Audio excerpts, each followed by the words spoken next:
All right, well, we're going to get started, and I'm very happy to have those of you joining me here at the Catholic Information Center in Grand Rapids, Michigan, and as well as those of you online, wherever you're joining us from, and of course, our presenter, Jim Healy, who tonight, even though he lives across the big pond from us over in Joliet, Illinois, he is joining us from Tucson, Arizona. So, Jim, you're going to have to let us live vicariously in the warm weather with you. You'll have to tell us at least a couple of weather reports from down there when you're doing your presentation, so we can all feel the warmth of warmer suns. All right? Sure. Great. So my name is Mark Mann. I'm the Director of Program and Institutes here at the Catholic Information Center. Our ministry here at the center is to offer opportunities for folks who are already Catholic to have a deeper, more reflective awareness of our faith.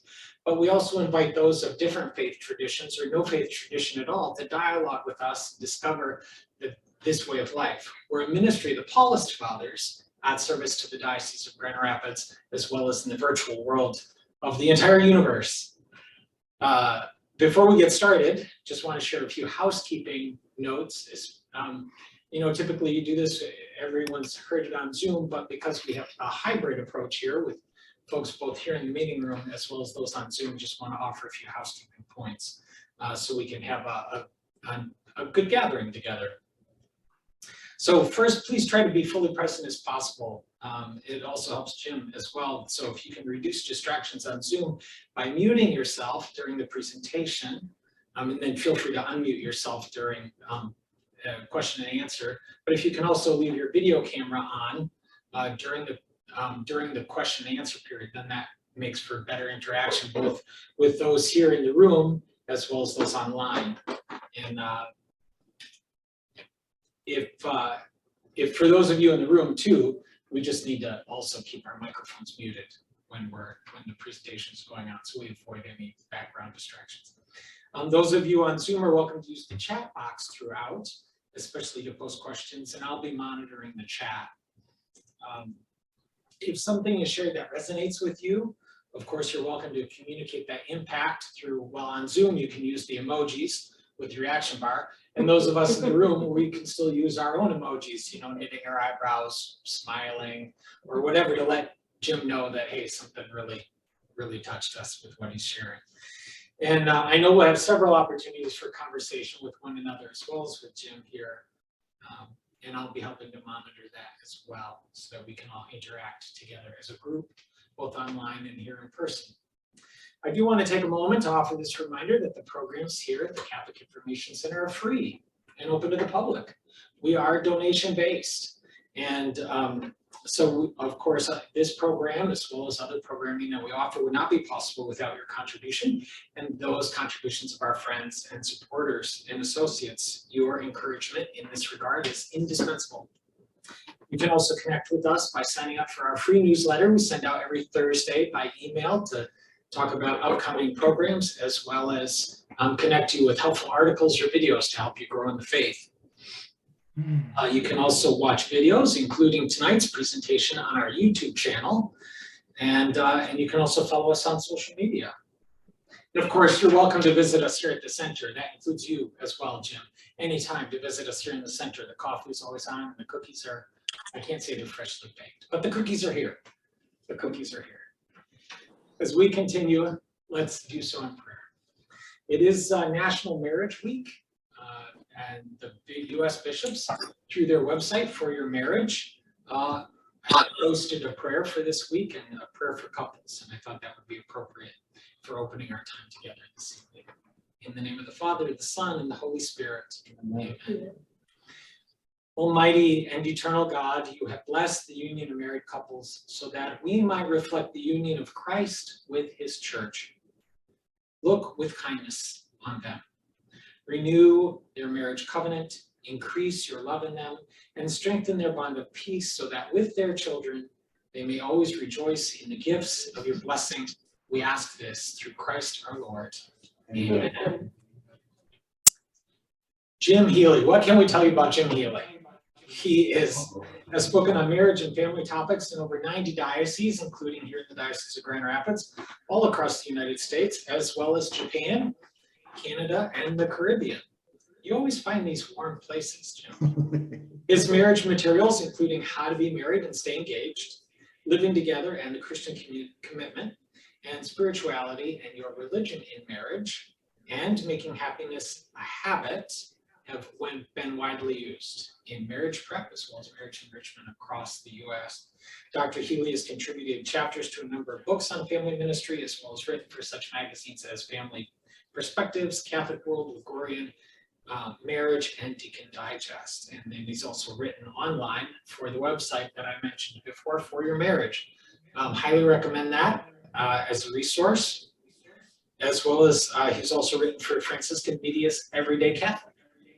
From 1989 to 2019, Dr. Healy was the director of the Office of Family Ministry for the Catholic Diocese of Joliet. He received his master's in social sciences from the University of Chicago and his Ph.D. in counseling psychology from the University of Illinois. Dr. Healy has served as an advisor to the U.S. Catholic Conference of Bishops Committee on Marriage and Family and has been honored with the 2000 Family Ministry Award by the National Association of Catholic Family Life Ministers. And in December of 2019, he received an honorary doctorate in the humanities from Lewis University for his ongoing work in family ministry. He and his wife Madonna have 4 children and 2 grandchildren. Please help me welcome Dr. Jim Healy. Thank you, please. Hi, everybody. It's good to see you. Now, anybody that wants to, please feel free to, if you're in your homes, go ahead and show us your picture if you'd like, so I can see those real life emojis too. So it's always helpful to see a few people as well as the people that are in the room there. Well, I want to really thank you for coming, and I'll tell you why. It's because, by the way, my wife's name is Madonna, okay, just like the singer. Okay, she was actually named after the Mother of God, big Italian family, but obviously it's more associated with another Michigan person, Madonna, the singer. Anyway, my wife's name is Madonna, and this is why I want to thank you personally for joining us, because it's the best thing in my life. The biggest gift God gave me was my marriage to Madonna, you know. And, you know, you can go in the library and read books about the existence of God, but since my marriage 37 years ago, I don't feel like I don't need a book, because what's the easiest definition of grace? For me, it's getting more than you deserve. That's what grace is, getting more than you deserve. And what's the biggest experience in my life, getting more than I deserved, is my marriage to Madonna. And I don't know, does anybody here do marriage prep? Just put your hands up. Does anybody involved in marriage prep? Well, I've been doing it for 30 years. You talk to the engaged couples about, well, we'd like you to do this, we'd like you to do that. And after a while, they don't say it, but this is what I think they're saying in their minds. They're saying, hey, this is our marriage, not your marriage, butt out. Well, that's where they're wrong, because in the Catholic Church, at least, it's everybody's marriage, okay? The sacrament of marriage and of priesthood are the 2 sacraments at the service of communion. They're not just for each other. So in a way, we marry each other through our vows, okay? We're a community committed to commitment. We're like a monastery. We just don't live in the same building, okay? But we're a vowed community, just like a monastery, okay? And engaged couples might think they can do it on their own, but it doesn't take long before you hit the wall a few times. You know, we need all the help we can get from each other, right? Including everybody that's here today, okay? And for that reason, every good marriage anywhere, I'm in Tucson right now, I'm usually in Joliet, Illinois, but every good marriage in Grand Rapids or Detroit, or Holland, Chicago, Tucson, China, any good marriage anywhere strengthens my marriage to Madonna in Joliet, Illinois. And every unnecessary divorce weakens my marriage, any place. So that's why I want to say thank you personally, because your presence here, whether you're married or not, strengthens my marriage. You strengthen yours, you're strengthening mine. So thank you, really thank you. Okay. Well, I'll tell you a quick story before we get started, and we'll have some back and forth. If any kind of question occurs to you while I'm speaking, type it in, and Mark will keep an eye on those questions. And then I'm going to ask you a couple points, ask you some things. So hopefully we'll go back and forth a little bit. Let me tell you a quick story about Madonna and me, okay? We got married in 1984, and I don't know where this came from. Somebody told us to do this, but every year on our anniversary, we decided that Madonna would wear her wedding dress again, okay? But not only that, we would go out to eat with her wearing the wedding dress. Now, thank God I rented my tuxedo, so I didn't have to try to get back into something. But believe it or not, we did that on our first year anniversary, and it was kind of a simple wedding dress, right? I didn't have to throw flowers in front of her. It was kind of, it was certainly a wedding dress, a simple one. So we go out to eat with her wedding a wedding dress, you know, kind of an anniversary thing. So whose anniversary is tomorrow? I just found out. Somebody is married 37 years tomorrow. So think about doing this. Anyway, so it was our first anniversary. And we go to a restaurant, went good. Well, second year, we were both in grad school and we finished. So we had to move to a new town for my new job, Peoria, Illinois. New restaurant, okay? So on our second year anniversary, Madonna's in her wedding dress. We go to this new restaurant. And as we go in, the maitre d', I think he's gonna cry. He thinks it's so beautiful. He's watching us, he's going, oh. I think he's gonna break down. But anyway, we're about to sit down. He says to me, he says, come here. Well, I don't know the guy, but I go over there and he puts his arm on my shoulder. He says, and he points over to Madonna in her dress, and he says, "Your daughter, she's graduating." Yeah, yeah. That's the last year we did that, actually. You know, it's just 2 years. All right. Now, why do I tell you that story? Well, partly because she's only 2 years younger than me, okay? So I didn't rob that, she just looks younger. Why do I tell you that story? Because don't we keep getting surprised? Let me ask you this question. I don't know, in the chat room, would you mind just chatting in, putting in how many years married? Or if you're single, just say single. Or if you're engaged, just say engaged. So just type that in. This is good practice for the chat anyway. So click on chat and just type in how many years married. Okay, and that'll show up. And if it doesn't show up in a hurry, Mark, just kind of, maybe right now, Mark, as you see those. Well, I'm gonna. I see 12 years, 29 years, 5 years on the 18th. 2 months, yay! Let's clap. 2 months for somebody. Yay.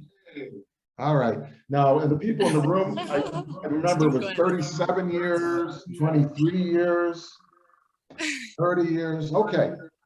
Well, congratulations. Okay, whether you're a giant sequoia redwood tree of marriage. Yeah, we better mute up again. Okay, Marcus says we have 22, 41, 2 years, and 12 years in the room here. That's great. Okay. Mal verliert ihr alle da. Ooh, I heard somebody share something there. Now I'm getting a little feedback, so I'm not sure how that's happening. Maybe somehow it's going through somebody. Somebody might not be muted in their room, maybe. But anyway, okay. So why did I tell you that story about Madonna in the dress? Because don't we keep getting surprised? Okay, whether we're married 2 months or 37 years, don't the surprises keep coming? Okay, God love them. The engaged couples think all the surprises are over. They said, okay, we've got all the surprises are out of the way. Let's get married. Well, you know, like my friend Andrew Like says, he says, there's some things you ought to know before you get married. There's some things, somebody should mute. Okay. Andrew Like says, there's some things you ought to know before you get married. There's some things you just can't know before you get married. And there's some things you're better off not knowing before you get married. Okay. So the surprises keep coming. Well, I hope they keep coming even for us between now and the end of our little time today. And not just for you, but for me too, because there's an old saying, the teacher teaches what he or she wants to learn. And believe me, I want to learn this. I mean, I'm a guy who believes this stuff, but I'm also a guy who forgets it. Ask my wife, okay? So hopefully there'll be a few surprises for all of us here, okay? Very good. So this little talk tonight, how to be married and stay engaged. I used to have a different title for it. I used to call it, come hear Jim Healy speak on communication is not the most important thing in marriage. Okay, that was the title. Communication is not the most important thing in marriage. Did people come to that talk? Oh yeah, they came to that talk, but they came with rotten vegetables to throw at me. You know, who do you think you are saying communication is not the most important thing in marriage? Everybody knows it's the most important thing. My mother-in-law says that all the time. Oprah says that. She's not married, but boy, she knows that communication is the most important thing in marriage. You know, I was giving a talk someplace and the taxi driver said, what are you in town for? And I said, I'm going to give a talk. This is New York City. I said, I'm going to give a talk on marriage. And he turns around, you know, he says, you got to communicate. Okay. So if everybody thinks communication is the most important thing in marriage, who am I to say it isn't? Well, I'm a psychologist by training, okay? And I don't see couples anymore. I do workshops and things. But I would often work with couples who came in and their presenting problem was communication. So we'd roll up our sleeves and we'd learn to communicate better. And that worked great for a lot of couples, but not all couples. Because some couples, oh, they learned to communicate, okay? And what they communicated was their disdain for each other, their anger with each other, their bitterness, their lack of willingness to change. They were very clear about that. And finally, using very good communication skills, good eye contact and everything, they communicated their intentions to divorce, okay? So if communication is the most important thing in marriage, then all those couples should still be together. But the world's full of couples that are communicating something and divorcing, okay? Now, please don't get me wrong. I'm a psychologist. That's like our lifeblood. We love to teach communication skills, and we might even slip it a little bit in tonight, right? All right. But the communication is necessary, but not sufficient, okay? Communication is like the software. You got to learn to communicate better. You plug it in and get better. But so about 30, 25 years ago, I started asking, what's the hard wiring? What's the platform that you build a good marriage on? Okay. And from my vantage point, a Catholic Christian marriage. Okay? Well, I had to go all the way back to Augustine. And he had 3 goods of marriage. And I kind of translated into 3 things, which we're going to talk about tonight. I think we need 3 types of intimacy in marriage: back-to-back intimacy, face-to-face intimacy, and shoulder-to-shoulder intimacy. That's it. That's all we're going to talk about tonight. Okay. 3 types of intimacy, if you want to use that word: back-to-back, face-to-face, and shoulder-to-shoulder. But to do that, this is my first time now where I have to ask you a question, really. And boy, life will go better, you know, if you come up with some of these responses to me. So let me ask you now. I'm going to ask you this question, and I'm going to give you about 10 seconds to just kind of ponder it. Okay. And then I'll give you another 10 seconds if you're with somebody to share that, just with your spouse. If your spouse is there, if not, just take 10 seconds and breathe deeply or something. So here's my question. As you think about your marriage, and maybe not everybody's married here, so if there's single people, think about marriages that you know, okay? What in your experience is one of the most wonderful, upbeat, greatest, powerful, most joyous parts of marriage? Take 10 seconds and just see what tonight bubbles up when I ask you that question. What are the most joyous, wonderful, best parts of marriage? 10 seconds.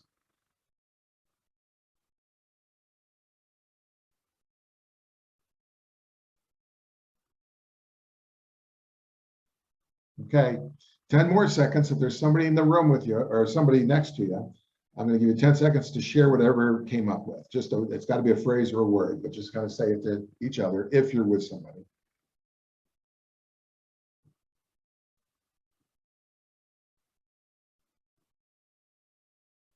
Okay, now please unmute and just, I'm not even going to, you know, say you first. Just unmute and say the word or the phrase that came up with. Anybody, go ahead. And Mark, if you see anything show up in chat, you throw in those, okay? So either chat or unmute and say something. Togetherness. Togetherness, thank you. That fact that you're always there, right? You always got each other's back. That security. She's always there. Okay. What's another one? Teamwork. Okay. Although it looks like temp work. I hope that's not a good model for marriage. Temp work. Okay, but I think it means teamwork. All right, teamwork. That's right. Okay, do it together. What else? Let's throw some more in there, please. The more the merrier. Raising a family. Ah, kids, let's say. Kids, yes, indeed. Okay. Okay. Giving and receiving trust was in the chat. Trust, giving and receiving trust. Okay, great. Is here in the room? Any more? We're going to give it one more chance. I know a lot of people would rather just not quite yet. Partnership for life. Gift of life? Say that again. Partnership for life. Something for life. Say the first word. Partnership. Partnership. Thank you.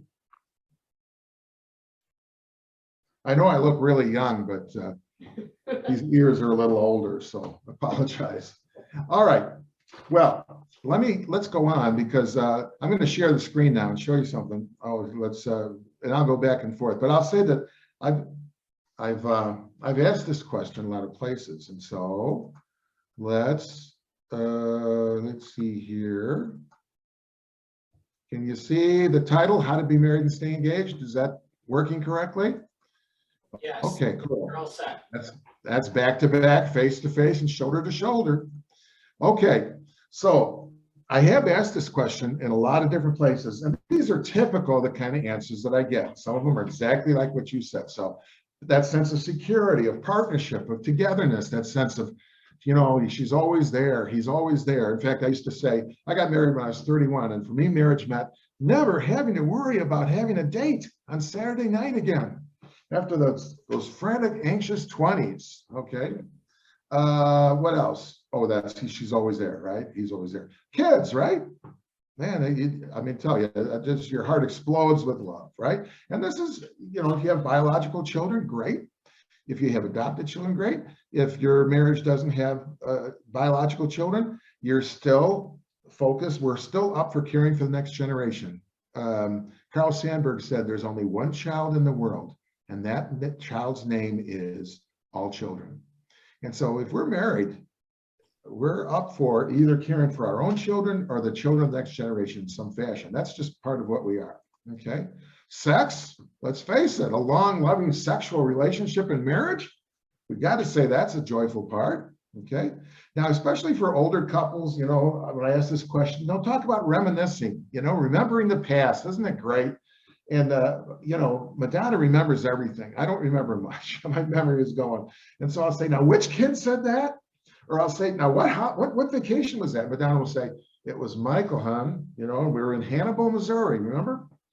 So that's remembering the past. Just reminiscing is a fun part of marriage. But also, younger couples talk about, just planning for the future. We could do this. We could save up money. We could go on this trip, or we could buy a house, or, have kids, or whatever, okay?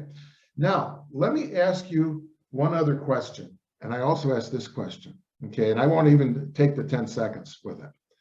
What, in your experience, if you're married, or the marriage in general, if you're not, what is the most difficult, painful, jarring, really challenging parts of marriage?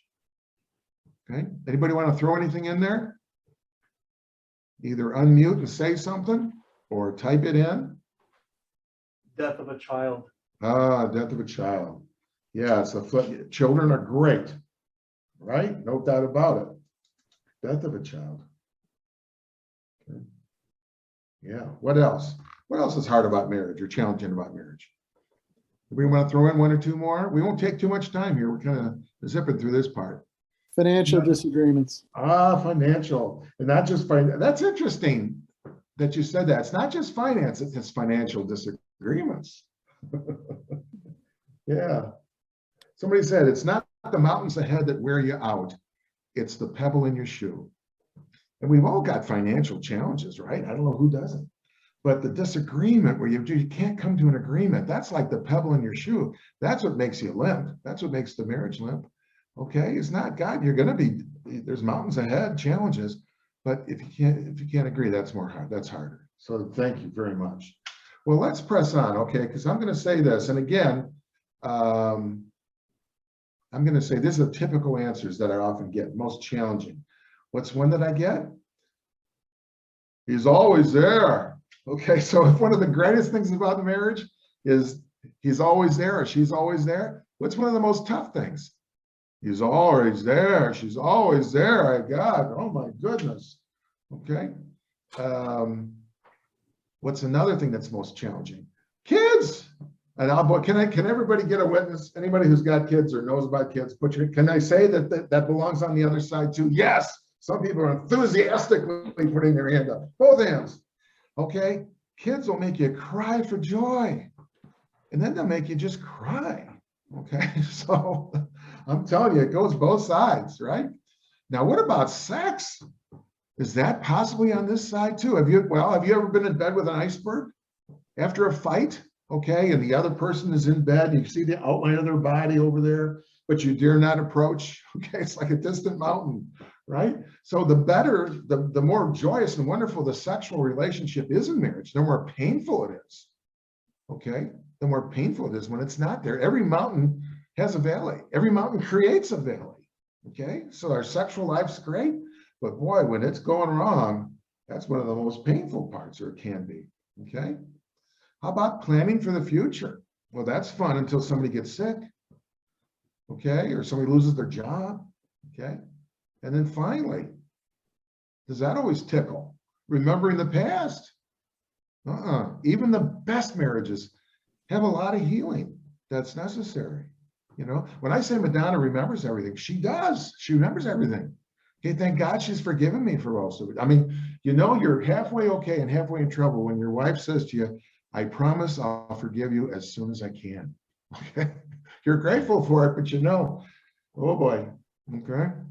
So remembering the past and asking for forgiveness and the healing of that, it can be wonderful and it can also be hard. Now, why do I do this? Now, there are some exceptions, okay? But I have to tell you, honestly, something like the financial challenge thing, that doesn't usually show up on the most joyful side, okay? But by and large, and I've asked this question across the country and other countries too, okay? Everything ends up on both sides, okay? Everything ends up on, it's not like here's the good stuff and here's the bad stuff. It's the same stuff. And that is why I know in my bones and in my marriage that my marriage is a sacrament, okay? That's why I know in my bones, because I've lived it, that my marriage is a sacrament. That's just because the church teaches it. Because the same things that just crucify me raise me up again.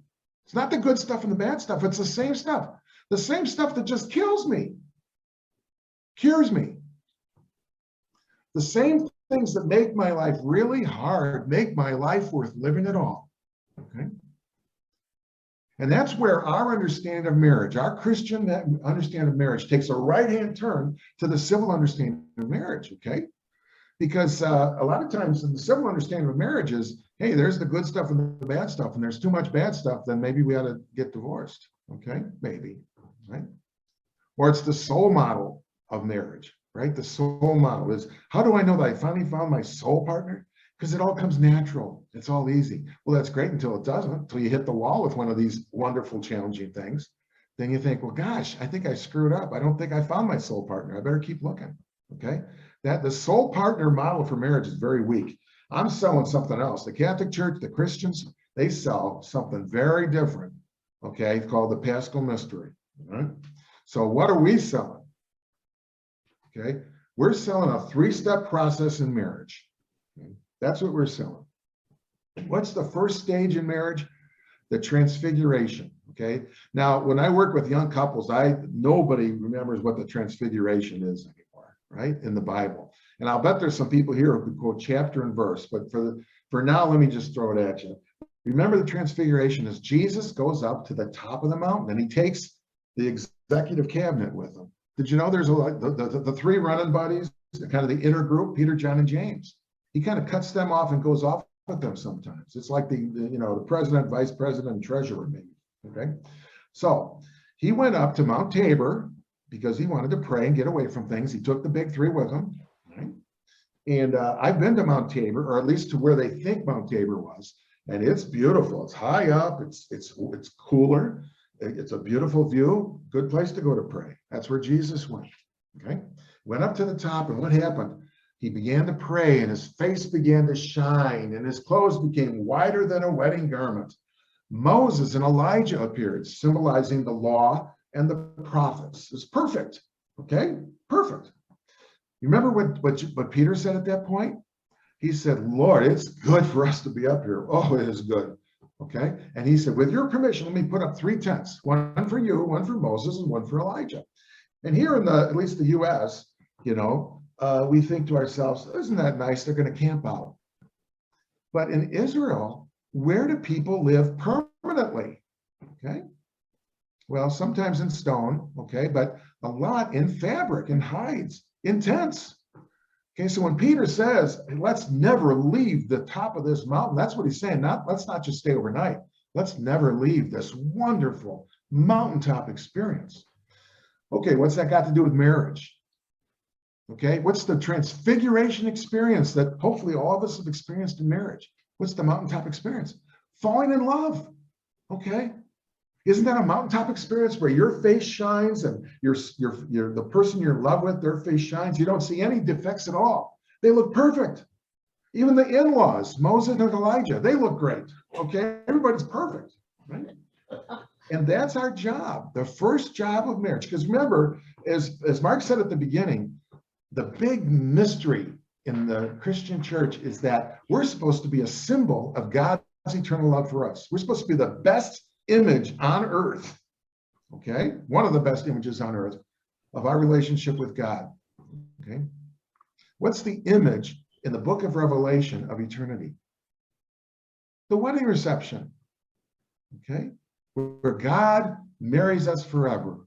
The truth of the world is that God has fallen in love with us and wants to marry us forever, okay? And in a way, your own marriage is really just marriage prep. It's like 40 or 50 years of marriage prep, getting you ready for the real marriage that lasts forever. In fact, there's a poet, Robert Bly, he says, we are put on this earth to learn to bear the beams of love. And it'll take our whole life to learn to bear that intense beams of love, okay? That's our job. And marriage is supposed to it's marriage prep, okay? And so we're supposed to, by the way we are with each other, we're supposed to be the sacrament, the symbol, the icon, the image of God's love for us. That's our job. And so if you fell in love, you did your first part of your job. But did Jesus stand top of the mountain? Would it have been better for him if he had? Maybe, because what was waiting for him? The cross. What's waiting for married couples? Okay, does it stay mountaintop where there's no defects and you feel perfect? You feel empowered and the other person does too? Gonna hit the wall, man. Gonna hit the wall. But we believe that if we're faithful, we'll rise again. Okay? So I call this the sacramental three-step: transfiguration, dying, and rising. And the thing about this is, does this happen once? No, it happens over and over again. I'm a psychologist, and I remember training like 35 years ago. We went to listen to this pastoral counselor, okay? And he was, we were buying his books. He's famous. We're buying his books, and we're listening, hanging on to every word. And about halfway through, he says, "Are you recording this?" And we said, "Well, no." And he said, "Okay, then let me be honest for a moment. I've been married 6 times." We said, "Give us our money back. What are you talking about?" But then what did he say? To the same person. You go through this sacramental three-step once, transfiguration, mountaintop, dying, and rising. No, it happens over and over again. Okay, lots of mountaintop experiences, but a lot of falling off the mountain, a lot of hitting the wall, a lot of recovery. Okay, and on our day of our marriage, we shouldn't say "I do," we should say "I will." It's not "I do." It means "I will" over and over again. Okay, so if this is your marriage, it's like a clock, right? So think of that line there in there. Think of that as a clock, and your marriage starts at the top and goes around like a clock. Okay, when a couple gets married, does anything got to die, or is it everything rising? Okay, or does it? Let me ask you. Just go ahead. Anybody kind of share a word? Do you have to let go of anything when you get married, or is it all game? Is it all like more good stuff? Do you have to let go of anything? Does anything have to die? And don't be afraid of, us Christians, we're happy to talk about dying, because for us, death is this. Okay? We believe life always comes after death.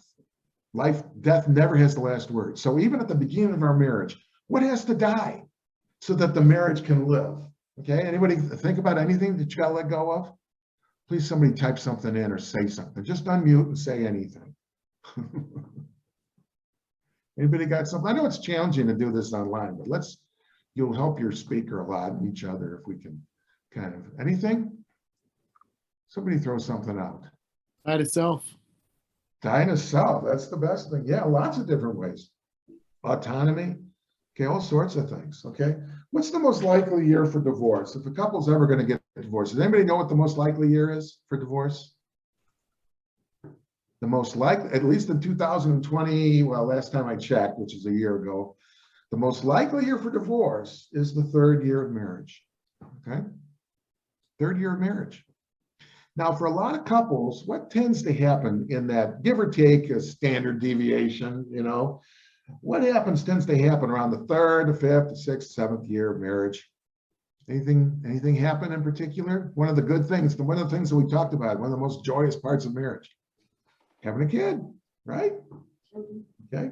But wait a second, didn't you just say divorce? That's the highest point of divorce. And didn't we just say that having children is one of the most joyous, wonderful, greatest parts of marriage? Yes. And do you pay for that with a certain amount of the cross and hitting the wall? Sure. You want a lot of resurrection, you're gonna have a lot of dying. Okay, so there's a lot of letting go. Okay, I mean, and feel free to say something, but all sorts of things happen. You got to let go of all sorts of things. There's sleep. Okay, our sexual lives change for at least for a while. Okay, because our bodies change and our energy levels change and our times change, our schedule changes. All right. Financial, like the man who said financial worries. I always say when my first kid was born, I was there and he came out and one hand was open, one hand was like this. And I pried open his one hand and it was the tuition bill for college. Okay. So it really, in a sense, when you have kids, yeah, the finances start to stick up a little bit more because there's a lot of dying. And that's if you get a kid. Okay. What if you really, really want a kid and the kid doesn't come? Is that dying? Is that a death experience? Sure. Is there life after that death? Sure. Okay. Maybe through adoption, maybe through a couple being generative in lots of other ways. Okay. And we only have time to talk about first-time marriages, mostly, but what about a couple who's been divorced before and went through an annulment and got married again, or a couple, somebody who died and it's a second marriage? Do they have a lot to teach us about dying and rising? Oh, yeah. Okay. Now, we can go on, we can talk about all these other and we're going to zip through though, okay? Lots of dying and rising all the way through related to work, health. Down here at the bottom, there's dying and rising related to your adult children, okay? You know why grandparents and grandkids are so close? They have a common enemy, and that's the kids sometimes, because what do I mean by that? We have expectations of our children, and our parents have expectations of us, but grandparents don't have such expectations of the kids. So we can just kind of love them, almost unconditionally. Okay? Well, even with our own adult children, the time comes when we just have to say, hey, I love you for whoever you are, be yourself. And, I know we're supposed to do that from the beginning, but a lot of us have to let go of what we thought our kids' lives would look like. And at some point, and it feels like death, feels like crucifixion, where you just say, hey, be who you are. I'm going to love you for who you are. Okay. And sometimes you got to let go of your expectations. That feels like dying, but then almost immediately it feels like rising for the kid and for you. Okay. Now, what's the last stage of marriage? Any guesses what the last stage of marriage is? Widowhood. Widowhood. For somebody, is the last stage of your marriage. And it might last a year, and it might last the rest of your life. But for as long as it's there, it's the last stage of your marriage. And I'll tell you a quick story about that, okay? A quick story about the last stage of marriage, widowhood. There's a famous psychiatrist, his name is Dr. Victor Frankel, okay? And he says a man came to him, and he said, doctor, you gotta help me. I was married 52 years. My wife died about 4 months ago. I'm just wandering around. I eat food. I don't even taste it. I swear to God, I don't even taste the food. I hardly ever sleep in the bed. I just watch TV. I fall asleep on the sofa. I get up. I don't go back in there. I'm just thinking about her all the time. Those bright eyes of her, the way she'd look at me and laugh. I mean, looking back, even the worst day was a wonderful day. I can't take it. I can't take this. You got to help me.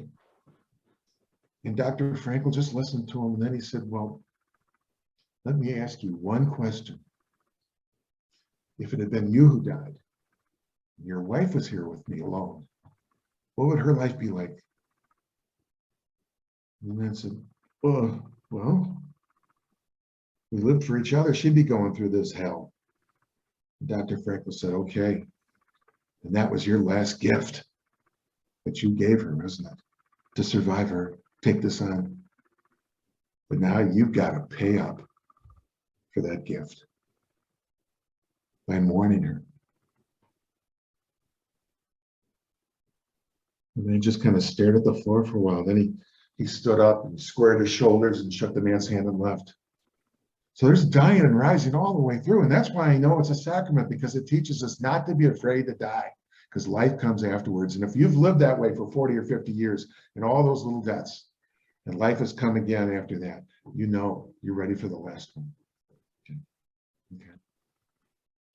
So this is what we're selling, not the soul model of marriage. The Paschal Mystery, dying and rising, just like Paul says, what do I have to offer you? Christ, crucified and resurrected.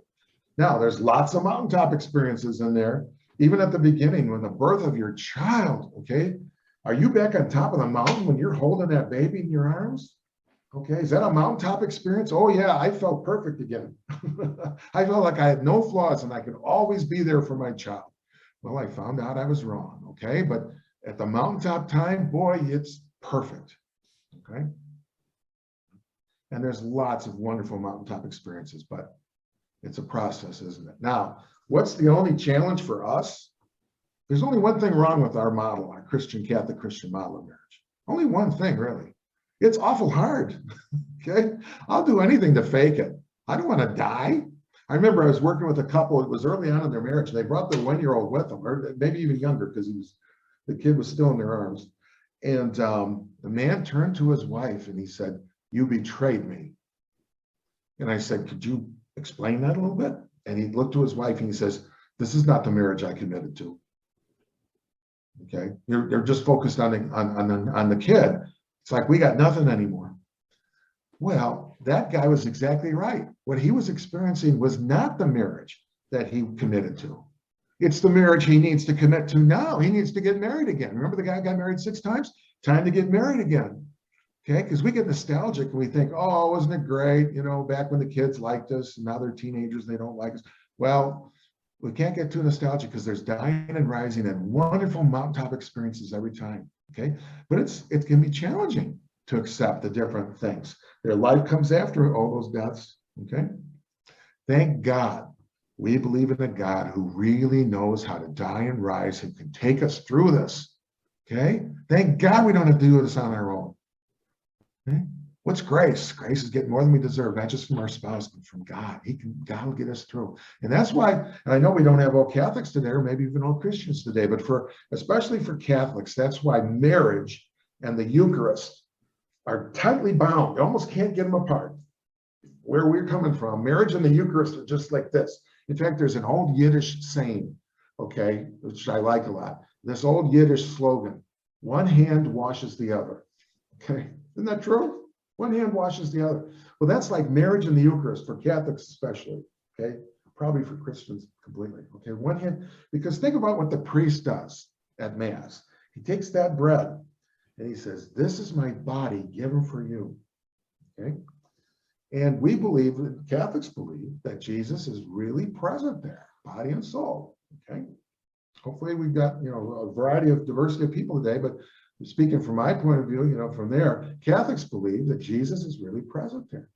Well, when a couple makes love in a sacramental marriage, okay, when a couple's making love, what are they saying to each other? What's the woman saying to the man? She's saying, "This is my body given for you." What's the man saying right back? "This is my body given for you," okay? And we believe that Jesus is present in a very real way at that moment, okay? The Catholic Church is the only church that's made a sacrament out of sexual love. There's only 7 sacraments, 7 privileged ways that God comes to us. One of them is the sacrament of committed sexual love. Do this in memory of me. And we make love in marriage, okay? In memory of the dying and rising of Jesus. We say, "Lord, as you gave yourself to us, we give ourselves to each other. Help us be more like you," okay? Help us be more like you. Help us to follow you in your life of self-sacrifice and love. That's what we're doing. And yes, you can go on, somebody's 2 years away from their 25th anniversary. You can go to church and renew your vows. That's beautiful. But really, every time you make love in marriage, you're renewing your vows. You're putting your body where your life is. Okay? And you're saying, this is where I'm coming from. Okay? So it's almost like when, you know, how we send bread and wine up there and it becomes the body of Jesus, we take it on ourselves. We send our marriages up there too, okay? And we say, Lord, take our marriage, make it more like us, okay? I'll finish this off before we switch completely, okay? We're gonna go in a different angle. I'm gonna ask you a couple different questions. But the final thing I'll say about this is I've had a lot of intense driveway prayers in my life. Some of my most intense prayers in my life have been driveway prayers. And really, and before this talk would be one of them, okay? But especially the driveway of my home, especially when the kids were growing up, okay? Because my wife is a developmental psychologist, but we got some kids with special needs, among others, and I got 4 kids. And so especially when they were young, she was at home taking care of those kids, and they were 6, 4, 2, and 1, you know, at the beginning there. And I'd be working and I'd come home at 5:30 and I'd be in the driveway and I'd be dead tired. And I know Madonna is too, okay? Because when you're waiting to pass the kids off, if you're a minute late, it's like you're an hour late, okay? And so I know she's waiting. So I'd be sitting in the driveway just dead tired already. And maybe the windows were down. I could hear those kids in there. Your father's not gonna. And I'd say to myself, I'm not going in there. They're going to eat me alive, and I'm already dead tired. Well, thankfully, I learned to pray in the driveway, and the prayer that came to me was the multiplication of loaves and fishes when Jesus felt the, you know, fed the multitude with the bread and wine. And I said, Lord, I got my own multitude in there, and I know I'm not enough. I know it. Please break me open, make me enough to feed the people I love. And every time I prayed that prayer, I went in and I was enough. Sometimes a little left over even. Every time I got out of it, it wasn't pretty. So what's the Eucharist for us? Lord, make us enough to feed the people we love, and we're made enough. Okay. So that's back to back, okay? All around that circle, that supporting each other's weak side, all the way around. That's back to back intimacy, which St. Augustine called permanence, okay? So one of the signs of a sacramental marriage is permanence, and not just I'm gonna stick it out. I will, I do, it's I will. I'll die and rise with you over and over and over again, okay? So that's the first, by the way, that's the longest. How are we doing here? Let's double check our time here, okay? Any questions? Mark, was there any questions or comments? Or Mark, do you have any questions? Or does anybody have any questions or comments about anything that we've said so far? This is the basic model. This is the what. And now we're going to go into the how. Okay, they say you can handle almost any what if you got the why. So this is in fact is the why. What's our job? To imitate the love of God, okay, in our marriage. And as a side effect of that, we're going to be darn happy. Okay. So Jim, one of the things that came to me as you were talking was something Pope Francis had said, one of his speeches, I think, for couples that were getting engaged, or he was blessing their marriages, one of the big celebrations at the Vatican. And it was along the lines of something like, when you're standing up there as a groom or as a bride, you're saying in front of your family or friends, this person is deserving of unconditional love. And I believe that so much, I'm willing to stake the rest of my life on it. Ah, that's beautiful. You know, that reminds me of, you know, we were just watching Downton Abbey. I don't know if anybody's into this stuff, but if you've listened to any of these old Anglican or British stories, they have the old marriage vows. With this ring, I thee wed. With this body, I thee worship. And with all my worldly goods, I thee endow. But think about that. He's saying, with this is your commitment in marriage. And really, that actually came out of a Catholic form. So Catholic and Anglicans are always close together. With this body, I thee worship. What does that mean? Maybe with our bodies, we worship God. What does this mean? I thee worship my spouse? Well, it turns out the old meaning of the word worship was worthship. Okay, with this body, I offer you worthship. I say you are worthy of my love, all my love. Okay, and I hold nothing back. And that's why I always tell when I work with young couples, you know, or young people, I say, if you're sexually active now and not married, you don't know what you're missing. Okay, you don't know what you're missing, because when your whole body lines up like like a magnetic pattern, iron filings, when your whole body, your whole life lines up behind your body. and you offer that in marriage, okay, that's a shattering experience. That's an ego shattering and uniting experience, okay? With your body, you worship the other person, okay? So that's what we're always going for. Obviously, don't ever get it perfect, but the closer we get to that, the more wonderful our life can be, okay? Other questions or comments or suggestions or thoughts, or you're an idiot, you're crazy, Jim Healy, okay, anything? There's a question in the chat, Jim.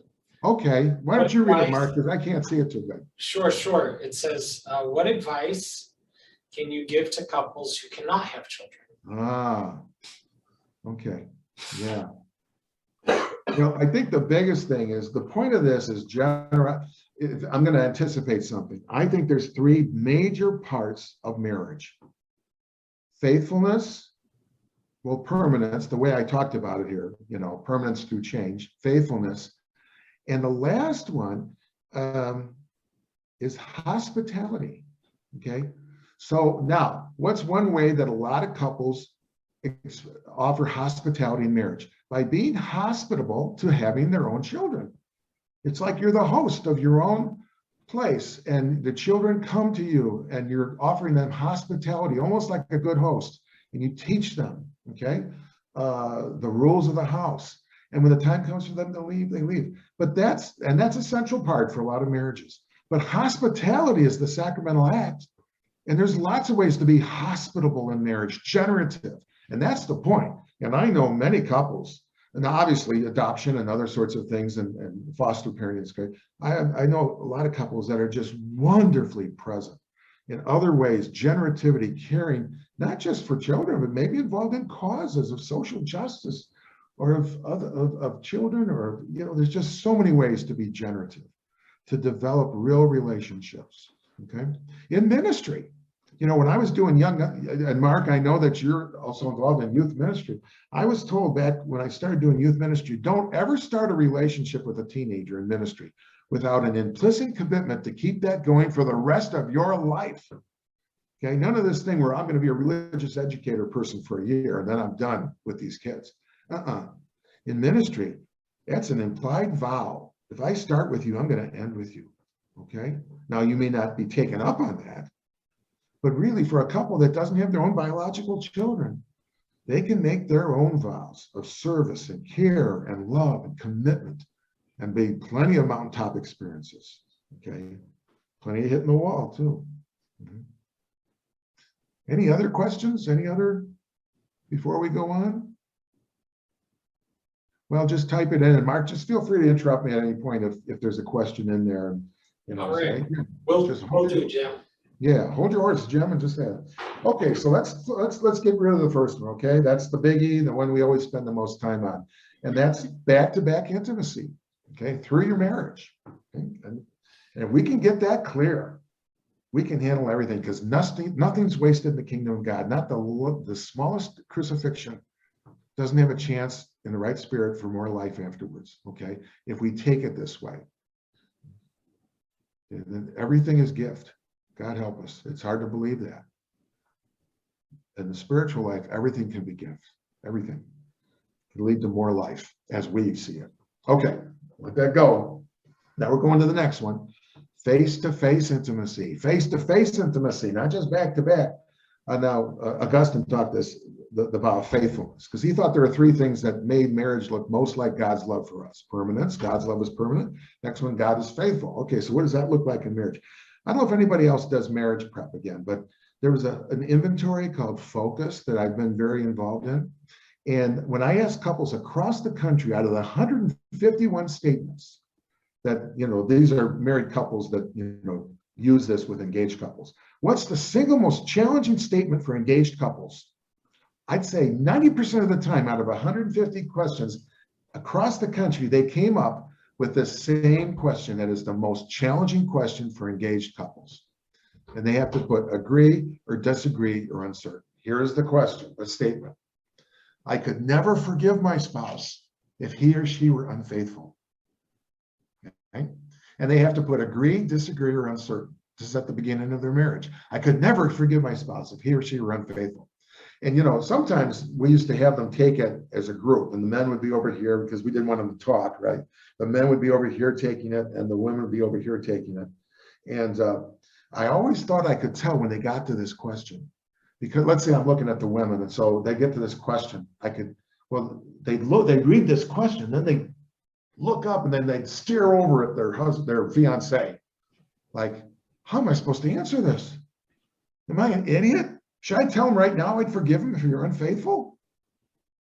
But then they'd say, wait a second, this is Catholic marriage preparation. We're probably supposed to forgive anything.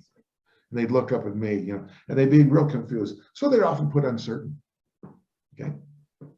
Well, that's great. Okay. But that gave us an opportunity when we sat down with these engaged couples to say, okay, well, what do you mean by being unfaithful? And of course, they'd look at me and say, you are an idiot. Because, being unfaithful means having sex with somebody else, an affair. Well, I can tell you though, and this is why I tell the engaged couples sometimes, but working with couples who are trying to recover from an affair, when you start working with them, you find out that with some few exceptions, there's always exceptions, okay, but with some few exceptions, the physical sexual affair was not the beginning of anything, it was the end of it, okay? Because here, let me see if the next one is, yeah, okay, so if that middle part, that's your marriage, let's say, concentric circles. And let's just say for now, that middle circle is the wall or the, sexual love. Nobody gets through that last wall of having sex with somebody else if they haven't normally broken through a lot of other walls of unfaithfulness first, okay? Sexual faithfulness is not normally the first wall to fall. It's just about the last, okay? I remember one guy, he's now divorced, friend of mine. He says, this is years ago. He said, Jim, I know I'm a real pain in the butt to my wife, but I've always been faithful. Well, what does that mean? Okay, I know I'm really a pain to her, but I've been faithful. Well, he's hoping the last wall will hold. Okay. But there've been a lot of, it's almost like, remember the walls of Jericho? I mean, those people in Jericho in the Bible were cocky. They said, we got 10 walls and they're all strong and tall and thick. We're fine. Nothing can ever get through to us. And they'd go to sleep. They got cocky, they got arrogant, they got smug. Well, what happened in the Bible? Jericho blew the horns and all the walls fell flat. Well, sometimes in marriage, we can get smug that way. We can say, as long as we're sexually faithful, we're okay. Why let it get to that? Why let anybody get in that far? Let's protect the outer walls so that sexual faithfulness is never a question. The question is, how do we do that? And how do couples that start off vowing faithfulness end up not being faithful? Well, and how do we keep that from happening? Well, this is what I think. Oh, here, let me stop sharing for a moment. Just, okay, there's my big old face, okay? What kind of happens, okay? What happens in marriage where, we want to protect all these walls of faithfulness, but it doesn't happen? Well, I think what happens is, it's like when you get married, it's like you're on stage and you're the two main characters and you get the best lines. Somebody gave you the best lines. And when you're in the front of the stage and when you're together, you're really together, and everything else in your life is like the painted scenery, okay? Well, what happens is the years pile up in marriage. If we're not careful, our marriage, our relationship starts to fade upstage and blend in to the furniture. And other things kind of come in and take over center stage. Now, let me ask you, what other kind of things take up our energy in our life? Type some in, huh? Or just unmute and say something, okay? What other things happen that kind of take over center stage in our life so that our marriages tend to kind of fade upstage? Anything? What do you think?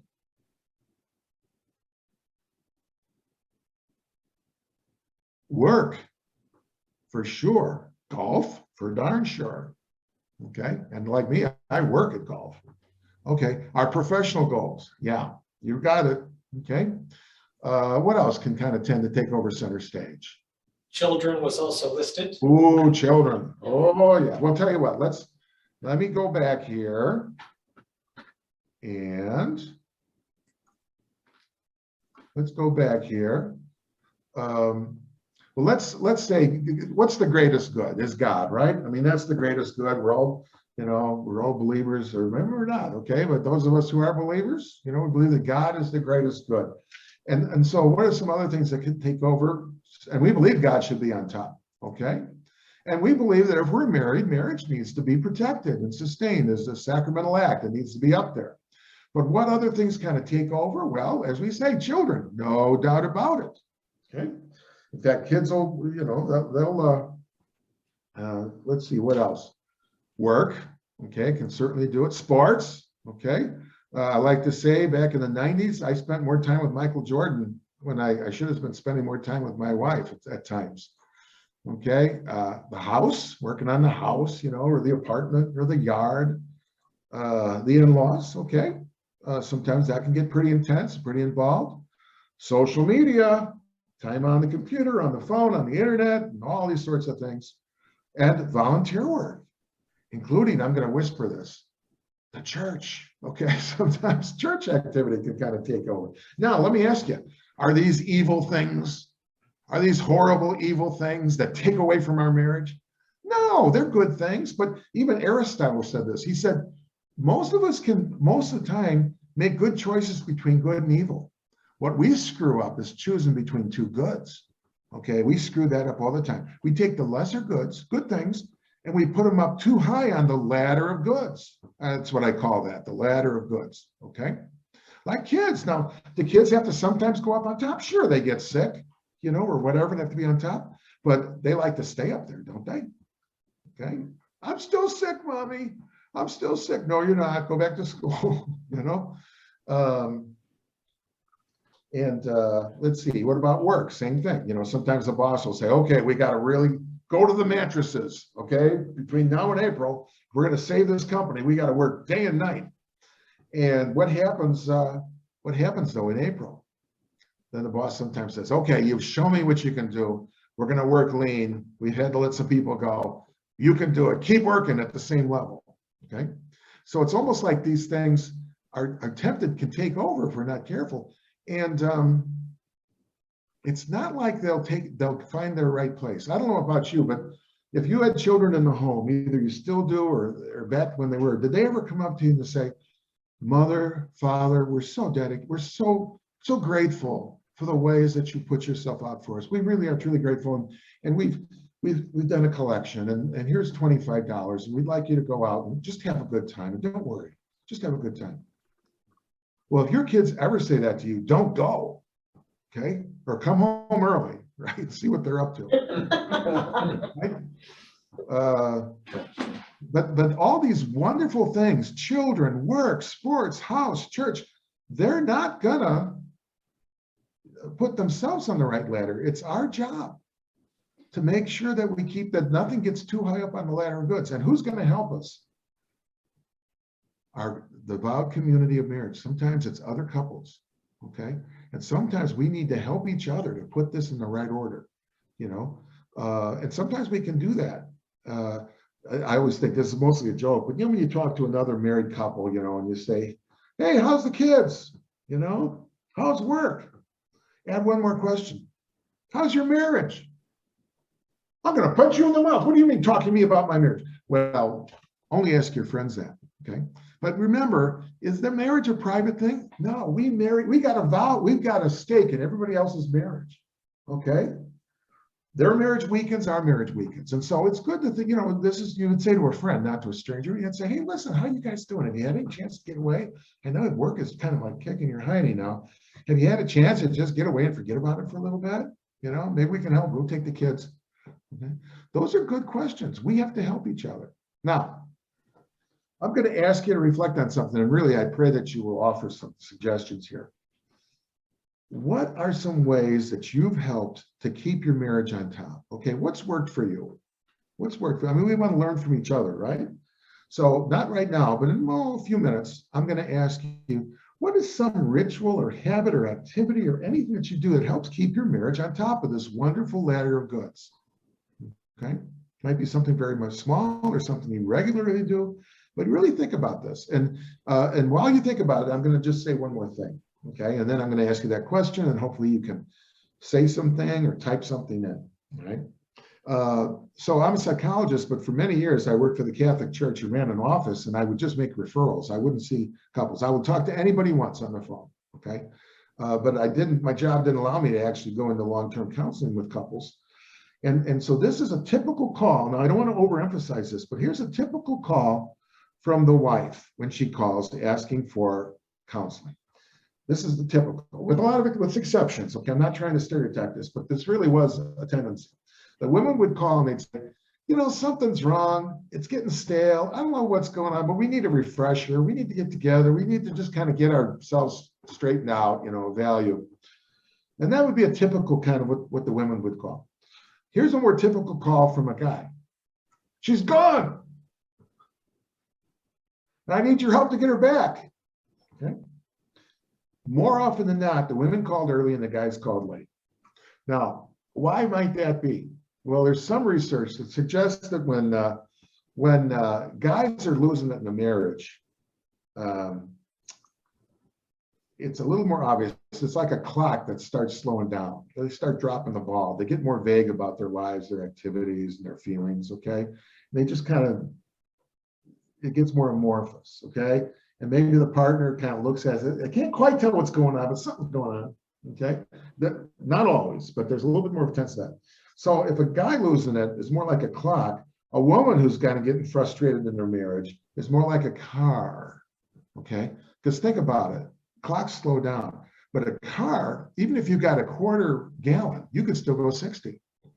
So women, and there's some physiological reasons, the corpus callosum is thicker in the brain, and so they're better at multitasking. Okay, guys tend to be intensively focused, and they have to hit them to focus on something else. That is a strength and a weakness. Okay, women tend to be better at keeping the whole integrated thing going. Okay, they're just better at multitasking and connecting things. Okay, and so they can, even if the marriage is kind of in trouble, they can go 60, keep the social calendar going, think everything happening, and it's not so obvious until they run out of gas. And then zoop, you're gone, and the guy calls. He says, I don't know what happened, she's gone. Okay. All right. Now, that's just a tendency. I don't want to put any men or women in a box, but it is a tendency.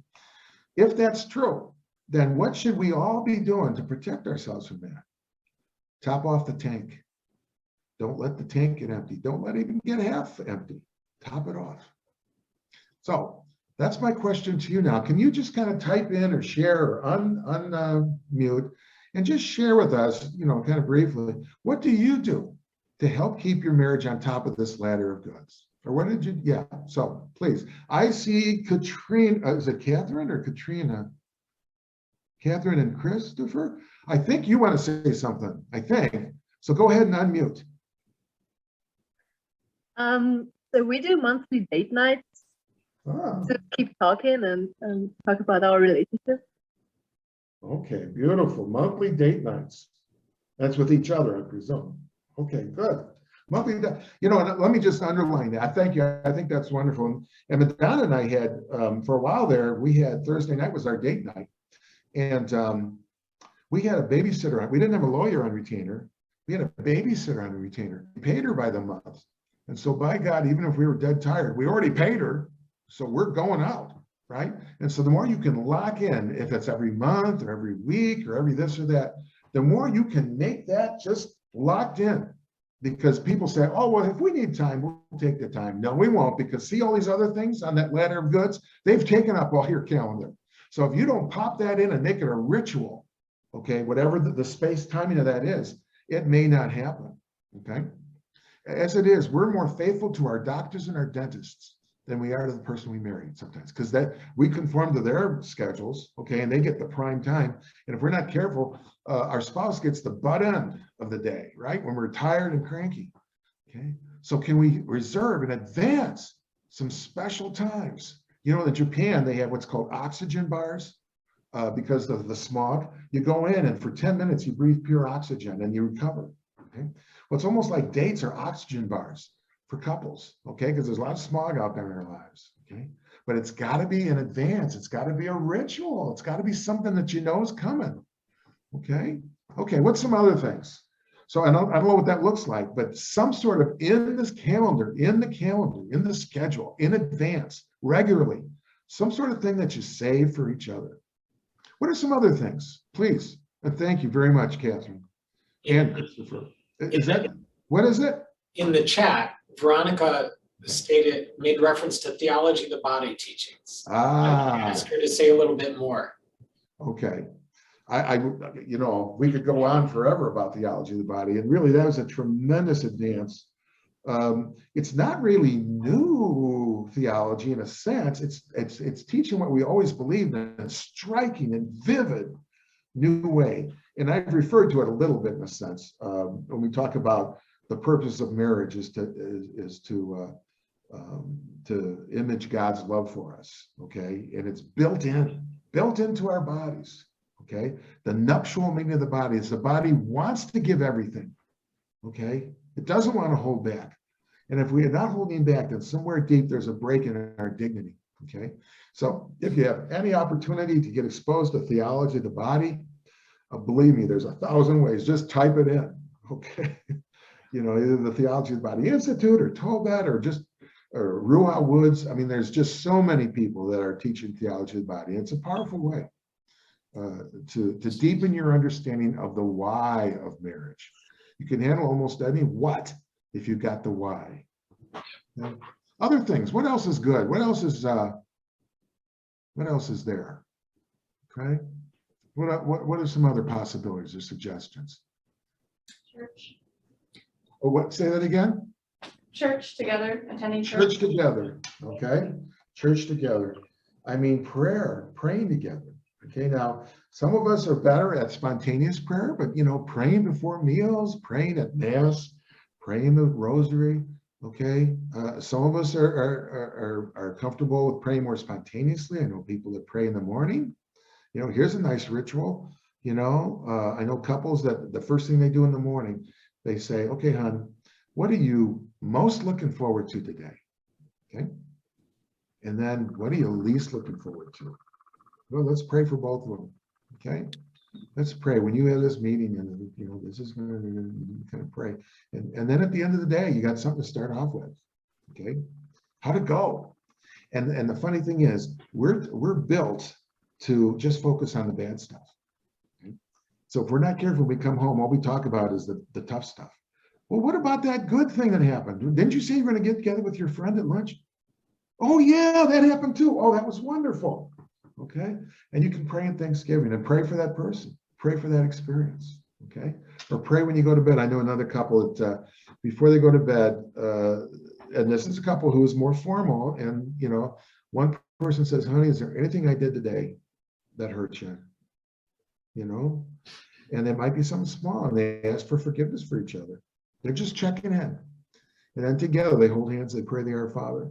They sleep good. Okay.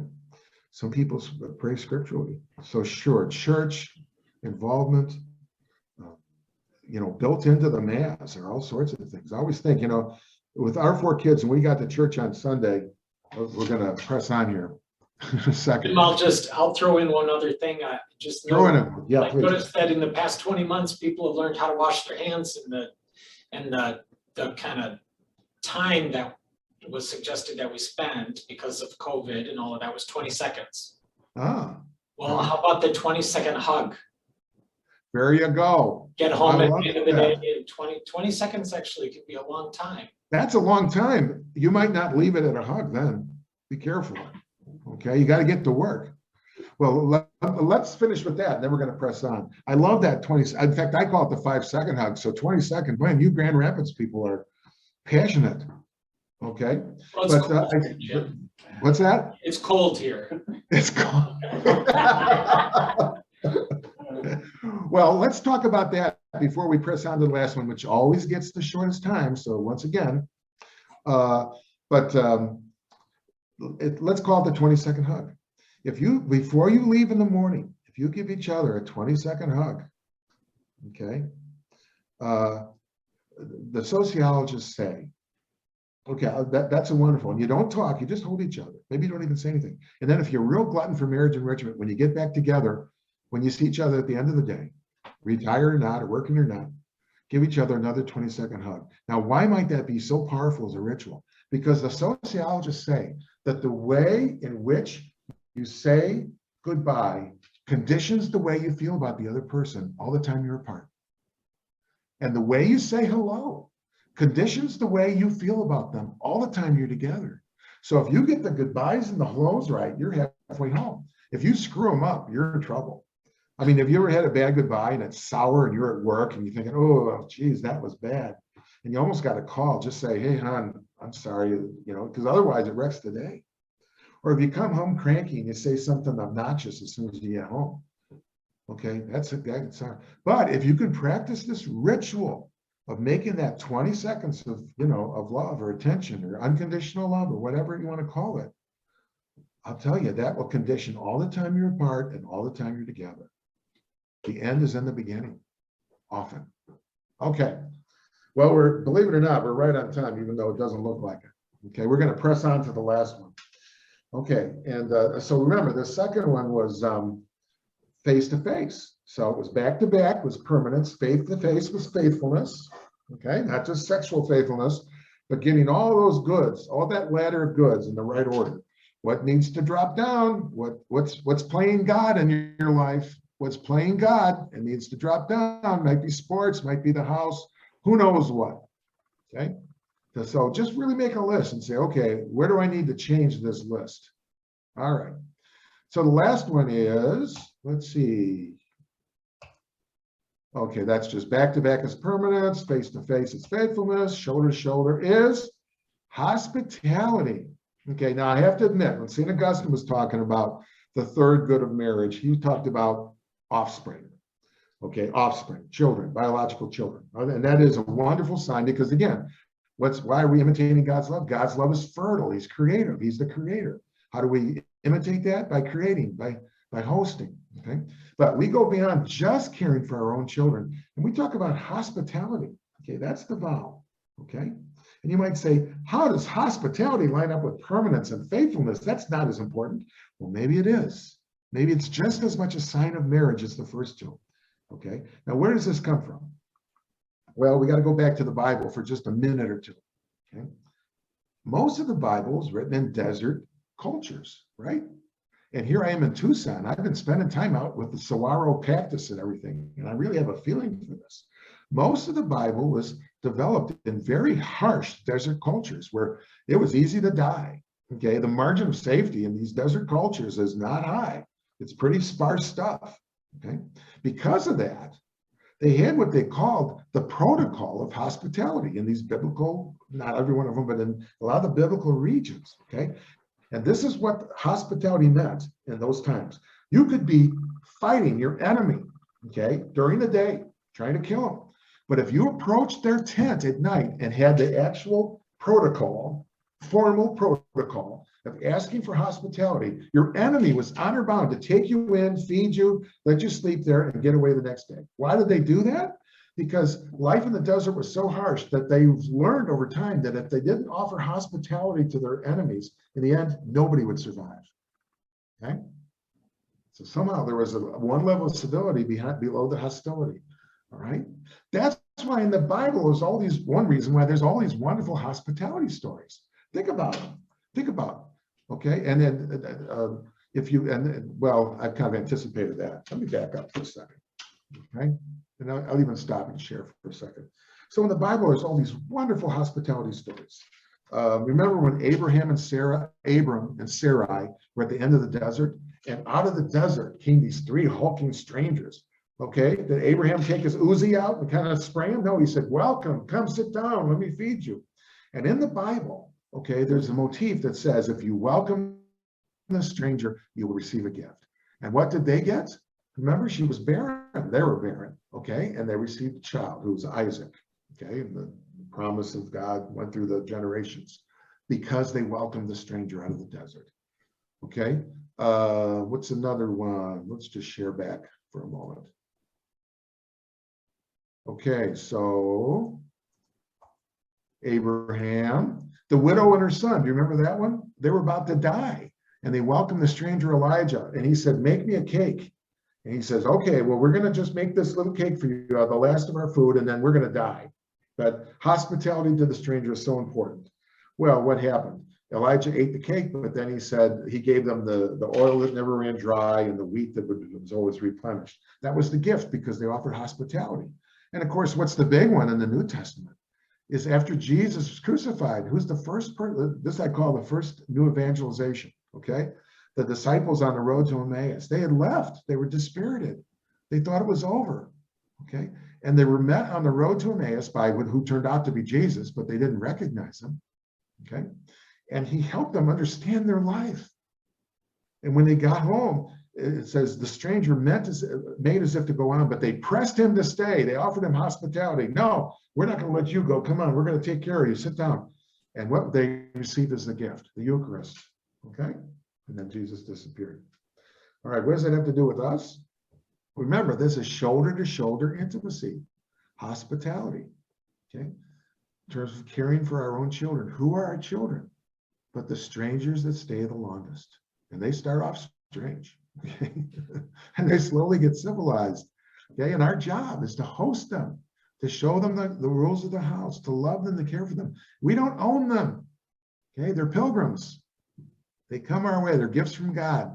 And they go on. Now, hopefully they come back. And our job. And what's the gift? Okay, I know we're coming to the end here. So by God, we never want to go overtime, okay? But what's the gift? Remember, when you welcome the stranger, what's the gift that you receive? Okay? Well, one gift that you receive from your kids is the gift of adulthood. Okay? Your kids make adults out of you a lot quicker than you make adults out of them. They grow us up. Okay? And that's if it's your own biological kids, adopted kids, or anybody else that you make a commitment to. That makes you an adult. Okay? That commitment grows you up and makes you an adult, makes you, instead of skating on the surface of life, now you're dedicated, committed to the next generation. It's like you're swimming, you're doing the deep dive now, okay? You become an adult, you become more concerned about the state of the world and the schools and the neighborhood, the economy and the future. Okay? That's the gift you receive from your children or from anybody that you commit to, okay? You become an adult, okay? Now, the last thing I'll say before we're done is, what's one other form of hospitality that we're called to, and it's not an option in our Christian faith, is caring for the poor. Okay, hospitality to those who have less. Okay, we're called to that. And what's the gift we receive? Most of us think we live a life of scarcity until we really hang out with people that have less, and then we recognize anybody that has enough to share is rich. Okay, and the gift we receive is we're doing okay, and we need to share with each other. Okay, we need to find ways to share the wealth, and that doesn't impoverish our life, it enriches our life. And it's good for our kids to be in touch with people that have left. Okay, helps them recognize good perspective on life. Okay? So that's all we have time for. So what have we talked about? We've talked about back-to-back intimacy. Okay, not just I do, but I will. All the way through life. We've talked about face-to-face intimacy, not just sexual faithfulness, but faithfulness in every part of our life. And we talked about hospitality, okay? Shoulder-to-shoulder intimacy. The two of you together, serving the world, serving your kids, serving whoever needs your love. Okay? And if we can dive deep into these three types of intimacy, then I'm convinced that we built our marriages not on sand, but on rock. Amen? Can I have a witness? Amen. Thank you. Amen. Amen. Back to Mark. Well, I do want to check in. Does anyone have any questions? I'm in no hurry. Believe me, I'm in no hurry. So We have a minute or two, maybe one or two questions. yeah. Any question? Just here in the room, any questions or comments or something that you want to share that really resonated with you, a takeaway?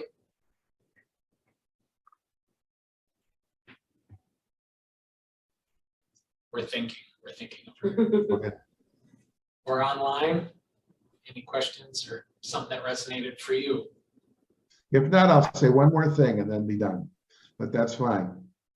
Having done this, I recognize, having done enough Zoom things, it's sometimes challenging to have the back and forth. Go ahead, Jim. Anybody? Okay, we're going to finish up. All righty. Well, I was trying to think, it's Valentine's Day coming up. And is there anything I could say new about Valentine's Day or St. Valentine? God, it's been, hackneyed over and over again. Well, I looked it up, and Valentine, he's obviously the patron saint of couples, engaged couples and married couples, but he's also the patron saint of beekeepers. And I thought, what is that? Why would he be the patron saint of that? Well, it reminded me of some author said that we should be grateful to bees because they give us the two most important things on earth: sweetness and light. Okay, sweetness of honey, and of course beeswax. That's how we had candles for centuries, right? So we're thankful to bees because they gave us sweetness and light. And so let me just finish with a little invocation to St. Valentine, patron saint of beekeepers and of marriage keepers. St. Valentine, please help us protect the sweetness of our love and the light of our faith. Amen. Amen. Well, thank you, Jim. That was just really rich conversation, and you just have a way of putting it together for us to be able to see the whole of our marriages, but the day by day, and the image of that all of this is marriage preparation for the ultimate marriage banquet. Just I'll take that with me, and I assume everyone here has something they're going to take with them. I want to also thank the members of our program planning team. This is part of the Kenny Faith and Life series, named for Father John Kenny, one of our Paulist priests here. And we also want to thank those of you here at the Information Center, as well as those on Zoom, for spending this time with us this evening. We're so glad that this technology allows us to come together as a community of faith and as married couples, being able to support one another. Maybe not tomorrow, but watch your inbox in the next few days for a link to the recording of this presentation, as well as an evaluation survey, because I'd like to hear what some of the takeaways you had from tonight's presentation. And we do hope that you can join us for some of our other upcoming events. On February 16th, next week, we have Dr. Patricia Cooney-Hathaway, who's going to talk about, we were talking tonight about falling in love with one another. She's going to talk about falling in love with God again and again, and how conversion is a way of life for us as Christians.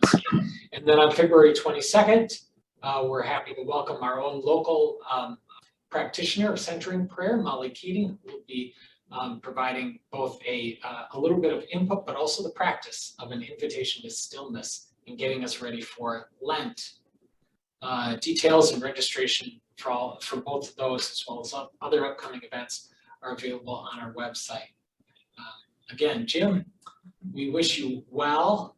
You and Madonna, hopefully you have an enjoyable rest of your time in Tucson. You could bring some of that warmer weather back with you, even though the groundhog said it would be another 6 weeks of winter. But here in Michigan, I think that's just kind of par for the course. We kind of expect that. Yeah. But thanks again, Jim. It was Thank you, Mark. always Thanks, good. everybody. Have a good night, everyone.